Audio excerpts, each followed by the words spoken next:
मौज महला तीजा अंदर हीरा लाल बनाया। धन धन गुरु अमरदास जी महाराज अष्टपदी उच्चारण कर रहे हैं। साध संगत जी महाराज कृपा कर रहे हैं। महाराज के पास कुछ संगत है जो कि श्री गोविंदवाल साहब में महाराज के दर्शन करने आई है और गुरु महाराज को बड़े ही प्यार से बड़े ही सत्कार से दर्शन करते करते महाराज से एक उम्मीद लगा के बैठे हैं कि महाराज कुछ ज्ञान की बात सुनाएंगे। तो महाराज संगत के सामने ये शब्द ये अष्टपदी उच्चारण करते हैं। अंदर हीरा लाल बनाया। महाराज कह रहे हैं कि संगत को समझाने के लिए कि हमारे अंदर ही हीरा लाल, हीरा साध संगत जी यहाँ पे एक समझ लो कि शुद्ध बुद्धि के लिए महाराज बयान कर रहे हैं। एक ऐसा स्वरूप बनाया है, प्यारा स्वरूप बनाया है जिसका मतलब कि हमारे अंदर ही विवेक है, हमारे अंदर ही जो है अच्छी आदतें छुपी हुई हैं जो कि हीरे और लाल रूबी जैसी हैं। गुर कै शब्द परख परखाया। महाराज कहते हैं लेकिन साध संगत जी हीरे की परख जौहरी को होती है। हम आम लोग जो हैं वो नहीं समझ सकते कि कौन सा पत्थर है कौन सा हीरा है। आम लोगों को तो सारे ही हीरे लगेंगे, जो चमकेगा वो लगेगा हीरा है, लेकिन ऐसा नहीं है साध संगत जी। कांच भी है, कांच की कोई वैल्यू नहीं है, टूट जाता है कांच लेकिन चमकता है।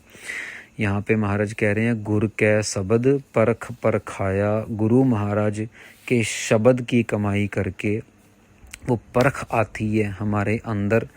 ऐसी परख आती है जिससे हमें ये पता लगता है, संतों महापुरुषों की संगत करके, साधु महात्माओं की संगत करके, गुरु के शब्द के साथ जुड़ के हमें समझ आता है कि ये हीरा है या ये पत्थर है, ये गुण है या अवगुण है, ये हमें अपनाना है या हमें ठुकराना है, नाम जपना है या नहीं जपना, अमृत वेले उठना है या रात को देर रात तक पार्टी में नाचना ढोलना है और उसकी वजह से अमृत वेला गवा देना है, निंदा करनी है या जहाँ पे निंदा हो रही हो वहाँ पे अपने कान बंद कर लें, पासे हो जाएं। भले ही जितना मर्जी नज़दीक का रिश्ता क्यों ना हो, ज़रूरी नहीं हमें किसी को जवाब देना है, लेकिन हम साइड पे तो हो सकते हैं। भाई प्लीज़ मैंने ये नहीं सुननी, आपने जो बात करनी है कीजिए, आई एम नॉट इंटरेस्टेड।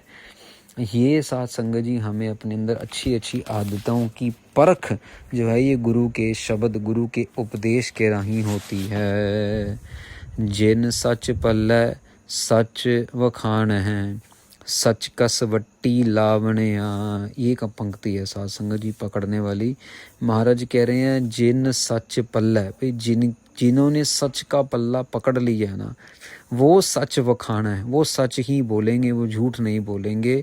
सच कसवट्टी लावणिया, और वो हरेक चीज़ को परखने के लिए सच की कसवट्टी लगाएंगे। जैसे तराजू होता है ना, वो तोलेंगे कि भैया ये सच के ऊपर खड़ा है कि नहीं खड़ा है, ये सच की बात मान रहा है कि नहीं मान रहा है। बड़े एग्जाम्पल साध संगत जी इतिहास में आए हैं। महाराज यहाँ पे कह रहे हैं कि जो तो सच जिसके पल्ले नाम रूपी सच है, वो नाम वो सच ही बोलता है, वो नाम खुद भी जपता है और नाम जपने के लिए बोलते हैं।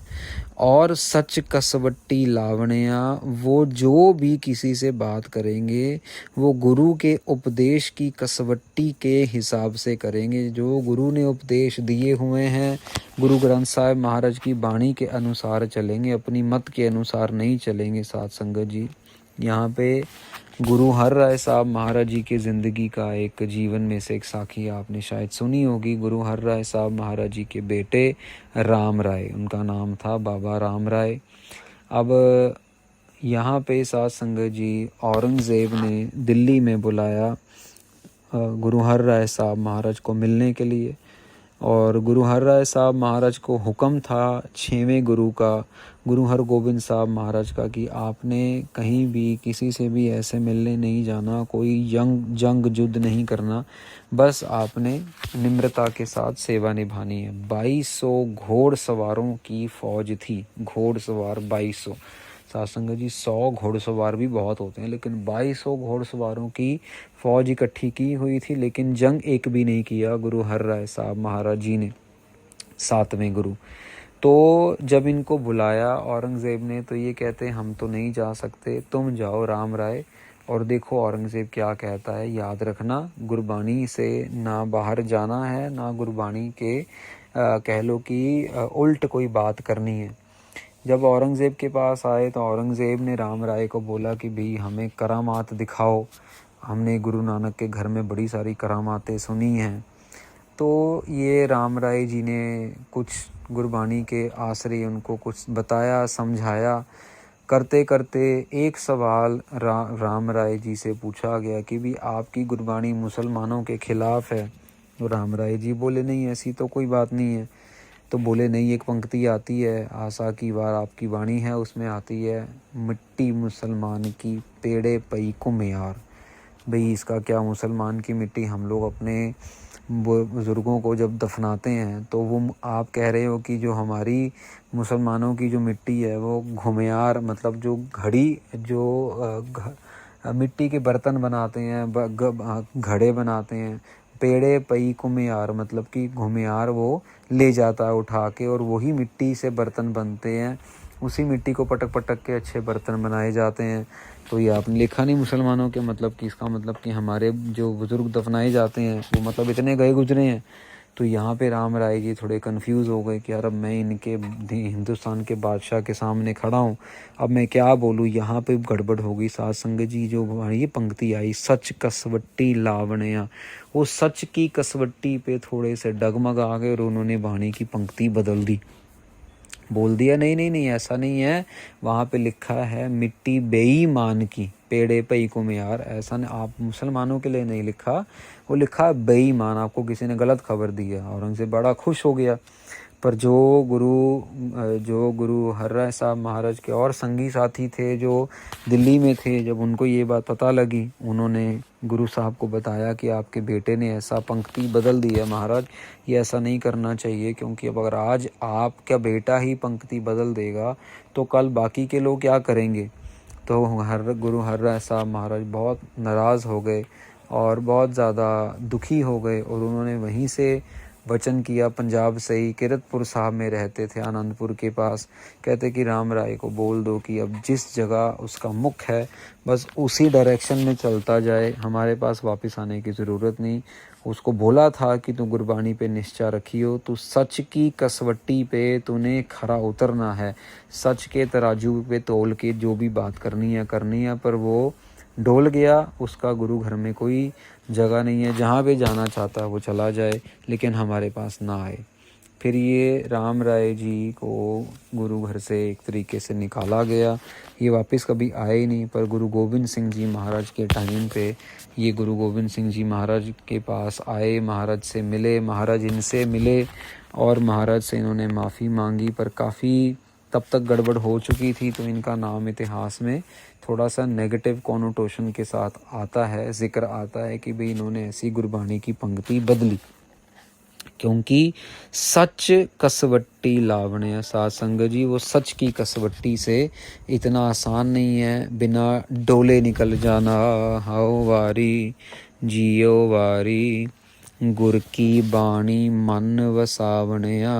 हम उनको वार वार जाते हैं, हमारी जिंद भी, हमारी आत्मा भी वार वार बलिहार जाती है, किनको, गुर की बाणी मन वसावण्या। जो महाराज के गुरमुख प्यारे गुरु की बाणी, गुरबाणी को मन में वसा रहे हैं। मूल मंत्र याद कर लिया, जपजी साहिब याद कर लिया, जाप साहिब याद कर लिया, सुखमनी साहिब याद कर लिया, ये मन में वसा रहे हैं गुरबाणी को। जैसे ही शब्द पढ़ पढ़ के याद हो जाए, मतलब कि बाणी मन में वसनी शुरू हो गई। सुन सुन के कई कीर्तन सुनते रहते हैं, फिर उनको शब्द ऐसे याद हो जाते, जैसे ही वो शब्द कहीं चल रहा होगा तो उनके जहन में वो बजना शुरू हो जाएगा, सुनना शुरू हो जाएगा उनके कानों में। अंजन माहे निरंजन पाया, ज्योति ज्योत मिलावणया रहाओ। महाराज कहते हैं कि आपने कृपा की है, आपकी गुरबाणी ने जो ये अंजन माहे निरंजन पाया, अंधकार के अंदर अंजन अंधकार और उसके अंदर महाराज आपने निरंजन पाया, आपने इतनी चमकदार इतनी रोशनी भर दी।